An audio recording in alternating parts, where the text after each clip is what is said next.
দেখুন, আমি এর আগের দিনে বলেছি, জাতীয় কমিশন মানে বিজেপির পক্ষে, আর রাজ্য কমিশন মানে রাজ্যের পক্ষে। অদ্ভুত ব্যাপার, এখানে নিরপেক্ষ বলে কিছু নেই বস্তু। জাতীয় নির্বাচন কমিশন আসছে, মহিলা কমিশন, যাই হোক, সঙ্গে বিজেপির এমএলএর গাড়ি হলো। রাজ্য কমিশন যখন যাবে দেখবেন তৃণমূলের গাড়ি, অন্য অন্য কেউ জায়গা পাবে না সেখানটায়। অতএব এই যে কমিশন আসছে, এই কমিশনগুলো কতটা নিরপেক্ষ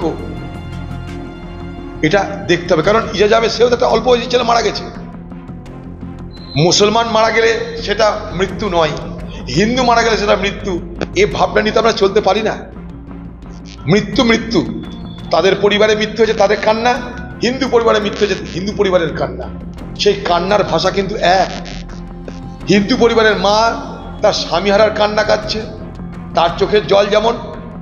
ইজাজ আহমেদের পরিবারের 19 বছরের একটা বাচ্চা মেয়ে, সঙ্গে 2 বছরের তার বাচ্চা, 21 বছরের স্বামী, তাকে হারিয়ে সেও কাজে সে নির্বাক হয়ে গেছে। আমি তার বাড়ি গেছিলাম, আমি তার বাড়ি, সে নির্বাক।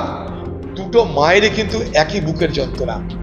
সেখানে তার স্বামীর সঙ্গে ছেলে হারিয়েছে, এখানে বাচ্চা 2 বছরের ছেলে, সে জানে না তার বাবার কি হয়েছে।